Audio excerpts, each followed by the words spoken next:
الرحمن الرحیم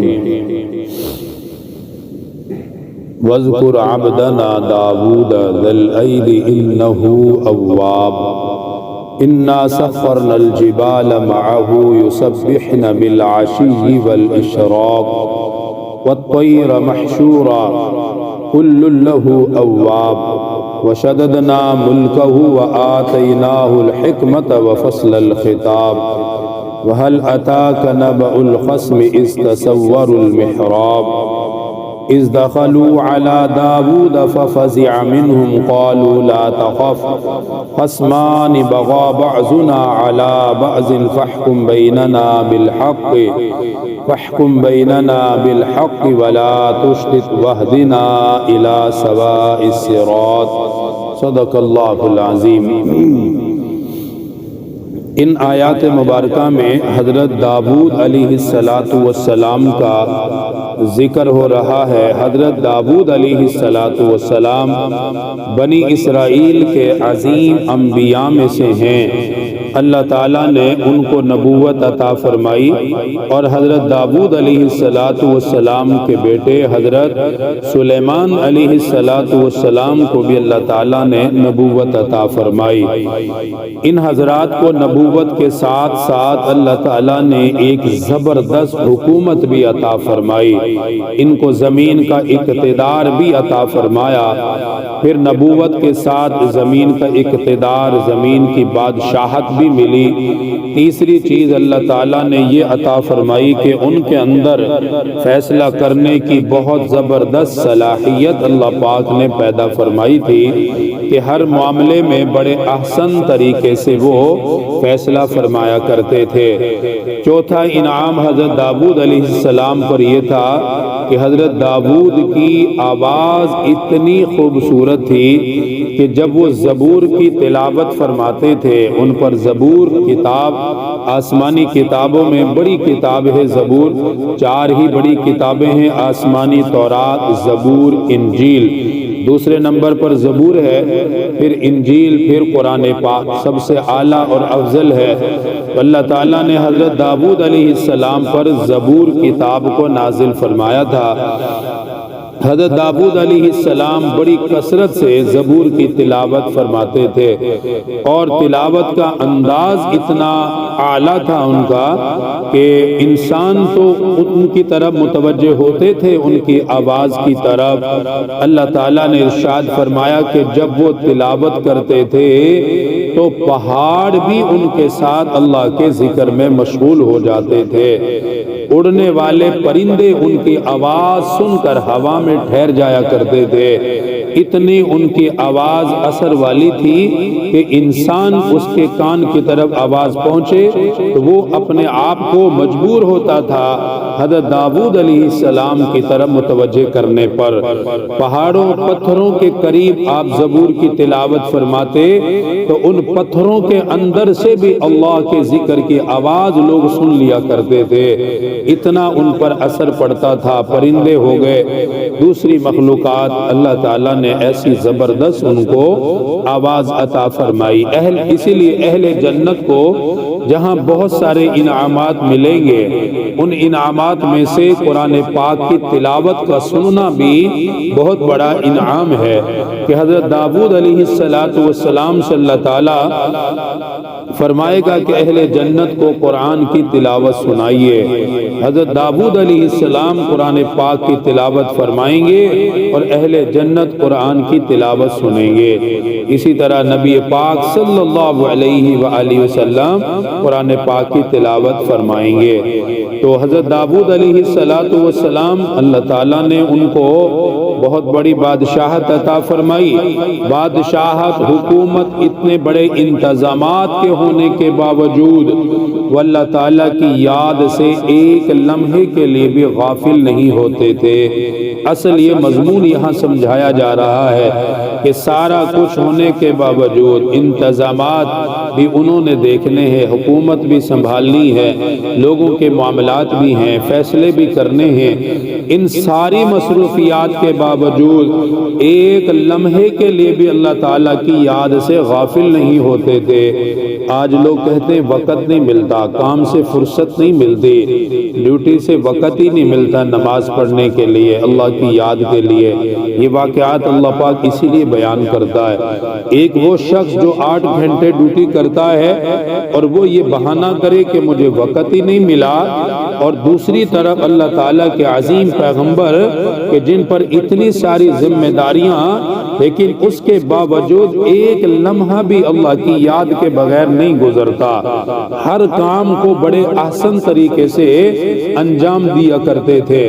حضرت داؤد علیہ السلام کے بارے میں مشہور ہے کہ انہوں نے 3 دن کی باریاں تقسیم کی ہوئی تھی، 3 دن کی باریاں مختلف انہوں نے تقسیم کی ہوئی تھی۔ نمبر 1 دن انہوں نے اپنی حکومت اور سلطنت کے فیصلوں کے لیے مقرر کیا ہوا تھا کہ اس دن میں جتنے بھی فیصلے ہوں، کوئی قصاص کے معاملات، کوئی لین دین کے معاملات، جو بھی ریاست کے معاملات ہیں، ان کے لیے ایک دن مقرر فرمایا۔ 3 دنوں میں سے ایک دن حکومت ریاست کے سارے انتظامات اور اس کی دیکھ بھال کے لیے، اس کے ساتھ عبادت بھی اپنے اوقات پر کرتے رہتے تھے، تو ایک دن اس طرح انہوں نے مقرر فرمایا۔ دوسرا دن انہوں نے اپنے اہل و عیال کی دیکھ بھال، اپنے عزیز اقربا رشتہ دار، ان سے ملاقات، ان کی ضروریات، ان کے معاملات کی دیکھ بھال، اس کے لیے مقرر فرمایا ہوا تھا۔ تیسرا دن انہوں نے خالص اللہ کی عبادت، کہ عام دنوں میں تو ایک جو عبادت کا طریقہ تھا وہ چلتا رہتا تھا، اور لیکن 3 دنوں میں ایک دن یہ بھی خاص کیا ہوا تھا کہ اس دن سارا دن اللہ کی عبادت کرتے تھے، اللہ تعالیٰ کی عبادت کے علاوہ اس دن کوئی کام نہیں کرتے تھے، بس سارا دن روزہ رکھتے تھے، پھر روزہ افطار کر کے نماز اور اللہ تعالیٰ کے ذکر و اذکار میں وقت گزارتے تھے۔ اس طرح انہوں نے اپنے 3 دن تقسیم کیے ہوئے تھے۔ پھر پہلا دن حکومت ریاست کا، پھر گھر والوں کا، اللہ تعالیٰ کی یاد کا، پھر نئے سرے سے دوبارہ، اس طرح انہوں نے اپنے اوقات کو تقسیم کیا ہوا تھا۔ اور انسان کی خوبصورتی، اس کی زندگی کی خوبصورتی ہی یہ ہوتی ہے کہ اپنے معاملات کو بندہ تقسیم کرتا ہے۔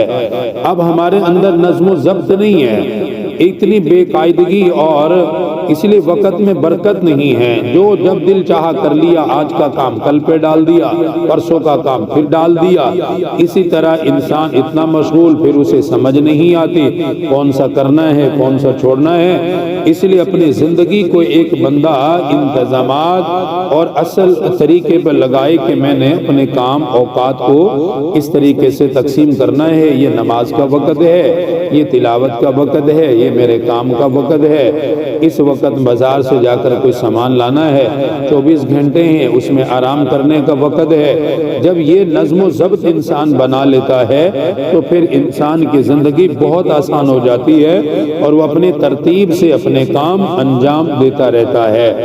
ہمارے ہاں ان اوقات کی کوئی اہمیت نہیں ہوتی، جبکہ اللہ والے جتنے بھی دنیا میں ہیں اور جتنے بھی گزرے ہیں، ان کے اوقات بھی اسی طرح تقسیم ہوتے تھے، یہاں تک کہ ان کے ملاقات کے اوقات مقرر ہوتے تھے اور دیگر معاملات میں۔ تو حضرت داؤد علیہ السلام کی حکومت کو اللہ تعالیٰ نے بیان فرمایا۔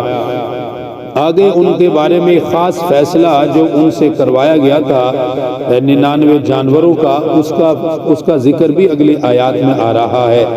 یہاں تک دیکھیں، ارشاد فرمایا وَذْكُرْ عَبْدَنَا دَاوُودَ ذَا الْأَيْدِ إِنَّهُ أَوَّابٌ، یاد کیجئے ہمارے بندے داؤد علیہ السلام کو کہ جو بڑی قوت والے تھے، قوت کے ساتھ ساتھ انہو اواب، اور وہ رجوع کرنے والے تھے، غافل نہیں ہوتے تھے۔ اتنی ساری طاقت کے باوجود اللہ تعالیٰ نے ان کے بارے میں فرمایا انہو اواب، وہ اپنے رب کی طرف ہمیشہ متوجہ رہتے تھے۔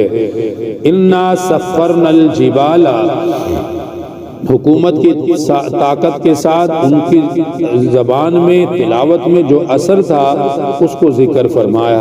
انا سخرنا الجبال معه، فرمایا میں نے ان کے تابع کر دیا تھا پہاڑ کو کہ وہ ان کے ساتھ مل کر یسبحن بالعشی والاشراق کہ صبح اور وہ شام اللہ کی پاکی بیان کرتے تھے.